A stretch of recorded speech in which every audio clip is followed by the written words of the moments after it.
ஸ்ரீமதே ராமானுஜாய நமஹ. திருவனந்தபுரம் மலைநாட்டு திவ்ய தேசங்கள்ல ஒன்று கேரளாவில் இருக்கு. இங்கே எழுதியிருக்கும் பெருமாளோட திருநாமம் அனந்த பத்மநாப சுவாமி.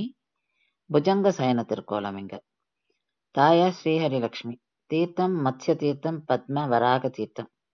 இந்திரன் திவாகர முனிவர் ஏகாதச ருத்ரர்களுக்கு பெருமாள் காட்சியளித்தார். நம்மாழ்வார் மங்களாசாசனம் பண்ணியிருக்கார். இந்த தலத்துக்கு தியானந்தூரபுரம் என்ற பெயரும் உண்டு. வில்வமங்கல சுவாமியார்ன்ற ஒரு நம்பூதிரி ஒரு காலத்துல இங்க வாழ்ந்து வந்தார். அவர் சால கிராமங்களை வைத்து திருவாராதனம் பண்ணின்னு வந்தார். அவரோட இன்னொரு சின்ன பையனும் இருந்தார். அந்த பையன் அவர்கிட்ட ஒரு கண்டிஷன் போட்டான். என்னன்னா, தான் என்ன பண்ணாலும் தன்னை எந்த கேள்வியும் கேட்கக்கூடாது, கோச்சுக்க கூடாது அப்படின்னு. அதனால நம்பூதிரியும் ரொம்ப பொறுமையா இருப்பார், ஒண்ணுமே சொல்ல மாட்டார்.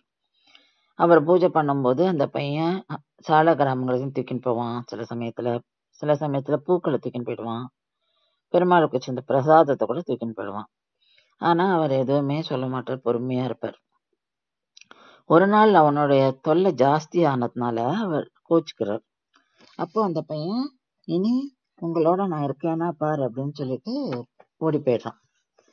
இவருக்கு ரொம்ப வருத்தம். அந்த பையனோட கால் சலங்கையோட சத்தத்தை கேட்டுட்டு அவன் பின்னாடியே ஓடுறார். அப்படியே ஓடிட்டு இருக்கச்சு ஒரு காட்டுக்குள்ள போறார். அந்த காட்டுக்குள்ள போனதுக்கு அப்புறம் அவருக்கு எந்த பக்கம் போறதுன்னு தெரியல. அங்க ஒரு பெண் தன்னோட குழந்தைய தூளில போட்டு தூங்க பண்ணியிருந்தா. அந்த குழந்தை அழுதுண்டே இருக்கு. அதனால அந்த பெண் என்ன பண்றா, அந்த குழந்தை கிட்ட, நீ இப்படி அழுதுண்டே இருந்தா உன்னை அனந்தங்காட்டுல கொண்டு போய் போட்டுடுவேன், அழுகையை நிறுத்து அப்படின்ற.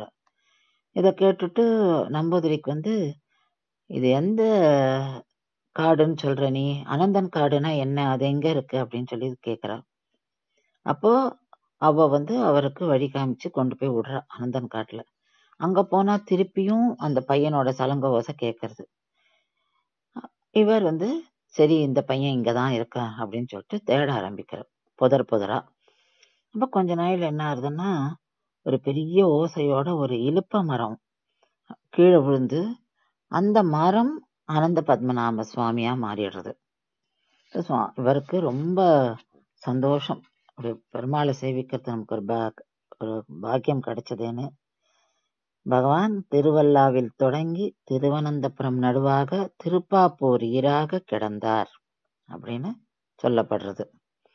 அதனால்தான் நம்ம இங்க பெருமாளை 3 துவாரங்கள மூலம் நம்ம பார்க்கிறோம்.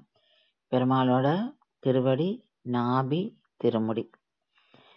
இன்னும் நிறைய சரித்திரங்கள் இந்த கோவிலை பத்தி இருக்கு. அடுத்த வீடியோல நம்ம பார்க்கலாம். ஸ்ரீமதே ராமானுஜாய நமஹ.